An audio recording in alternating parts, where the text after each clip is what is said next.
올해는 윤달이 끼어 있어서인지 버섯 소식이 조금 늦습니다. 그래서 멀리 가지는 못하고요. 대신 가까운 곳에 야생 복분자 군락지를 찾아갑니다.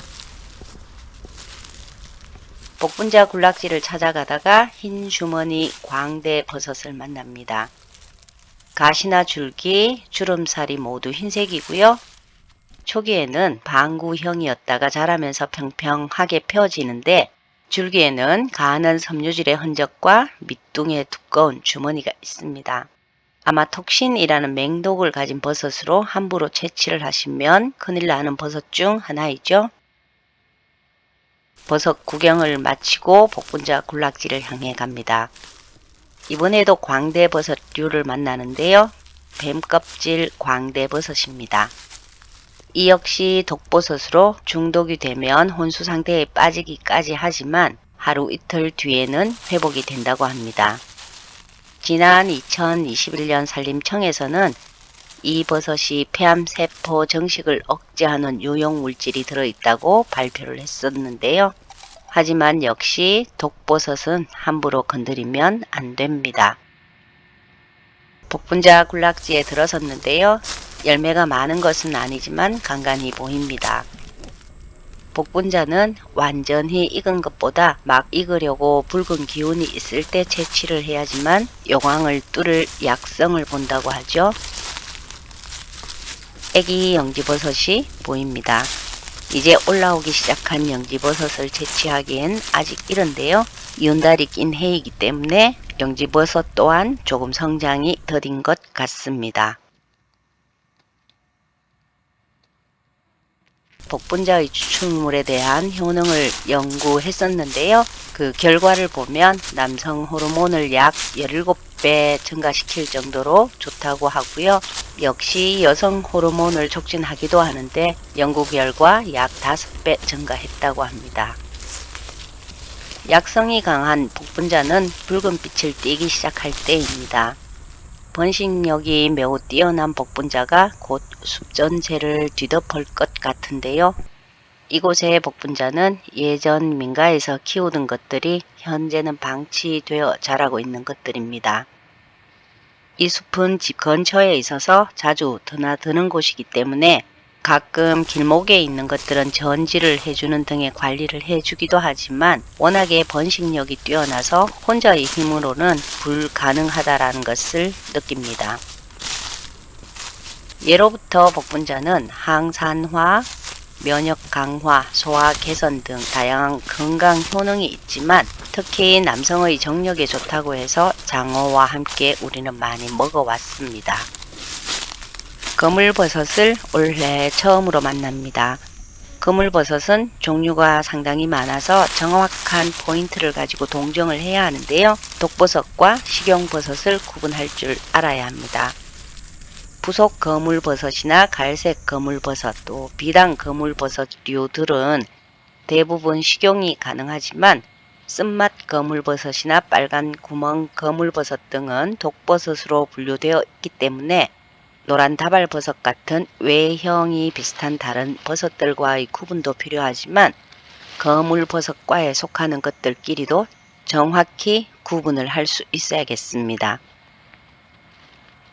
올해 들어 처음으로 발견한 거물버섯 속을 만난 것에 감사하며 빨리 열매가 달린 복분자 군락지로 가야겠습니다. 복분자는 폴리페놀과 안토시아닌이 풍부해서 자유라티카를 제거하고 세포 손상을 방지하고요. 비타민C와 베타카로틴은 면역세포 활성화와 각종 감염성 질환과 암 예방에도 효과적입니다. 그리고 풍부한 식이섬유는 장 운동을 촉진하여 소화기 개선을 돕고요. 복분자에 함유된 폴리페놀은 콜레스테롤의 수치를 낮추어 심혈관 건강을 지원하기도 하죠.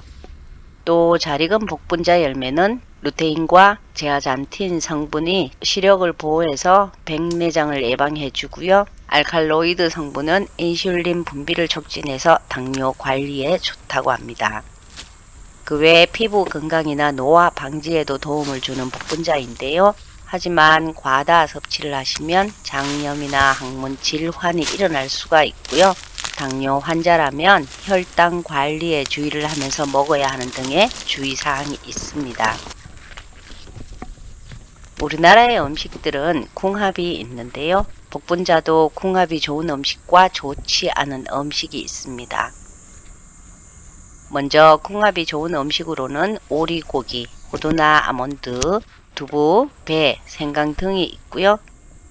궁합이 좋지 않은 음식으로는 맵거나 기름진 음식과 인삼, 홍삼, 녹용 등의 건강보조식품 등은 오히려 몸에서 부작용을 일으킬 수 있다고 합니다. 야생에서 자라는 복분자 열매를 술로 담궈 드시는 것도 좋지만 이번에 저는 복분자 액기스를 먼저 담을 건데요. 이 액기스로 오리고기 샐러드나 스무디, 또 한여름에 얼음을 띄워서 시원하게 복분자 주스로 마실 생각이고요. 액기스를 넣어 간장 소스를 만들어서 복분자 두부구이도 만들어 먹으려고 합니다. 복분자로 액기스를 만들 때는 열매와 함께 가지나 잎을 넣으시면 더 좋은데요. 물론 하나하나 열매만 따는 것보다 가지와 잎을 함께 채취하면 더 편하기도 하고요. 이렇게 지금 계절에는 열매와 가지, 잎들을 채취하고 가을이나 겨울이 되면 뿌리를 채취해서 말려두었다가 차로 마시는데 복분자 나무의 뿌리는 기관지 천식이나 섭진 등 알레르기성 질병에 탁월한 효과가 있다고 합니다. 저는 강의를 하고 있기 때문에 특히 겨울철 목 관리에 신경을 많이 쓰고 있는데요. 도라지와 복분자 뿌리는 꾸준히 먹으려고 노력을 하고 있습니다. 동의보감에서 복분자는 간과 신을 보호하고 정력을 돋우며 소변이 새는 것을 막는다고 기록되어 있습니다. 복분자라는 이름의 유래에서도 볼 수 있듯 복분자는 신장 기능의 건강과 아주 밀접한 관계가 있어서 전립선 건강이라든가 요실금, 또 허리 시림 등의 약재로 많이 사용을 해왔었고요. 간 건강 역시 좋아져서 시력을, 특히 백내장에 탁월한 효과가 있어서 꾸준히 복용해왔습니다. 이러한 복분자의 효능 탓에 우리나라에서는 아주 귀한 약재로 사용을 해왔는데요. 지난 2016년에 발표된 임상 논문에서 복분자는 내피세포 기능과 지질 개선에 기여하고 2021년에는 덜 익은 복분자의 추출물이 혈압과 복부지방 감소에 효과를 보이고 혈관 건강을 지키는 것에도 효능을 보인다는 것을 과학적으로 입증하기도 했습니다. 이렇듯 복분자는 신장 건강, 항산화, 간 보호, 비만, 당뇨, 혈관 개선, 남성과 여성의 호르몬 조절 등 그야말로 슈퍼벨이라고 할 수 있는 아주 좋은 식물입니다. 한 손에 카메라가 있어서 채취가 쉽지는 않지만 그래도 먹을 만큼의 양은 된 것 같아 이제 집으로 가려고 합니다. 집으로 돌아와서 수확한 것들을 정리하는데요. 열매 알갱이마다 먼지 같은 것들이 묻어 있고 사이사이 벌레들이 숨어 있기 때문에 우선 식초물에 3분 정도 담급니다.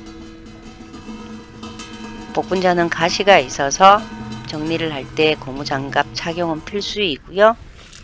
세척을 해도 이물질이 잘 빠져나오지 않지만 복분자는 원래 씻지 않고 사용하는 것이 좋기 때문에 3번 정도만 헹궈냈습니다. 세척한 복분자를 작게 잘라서 소쿠리에 담고 선풍기로 재빨리 건조합니다. 작년에도 이용한 항아리에 설탕을 켜켜이 뿌립니다. 그리고 마지막에는 덮일 정도로 설탕을 깔고 그대로 두었다가 하루에 한두 번씩 저어주면서 본격적인 발효 과정을 거치도록 합니다.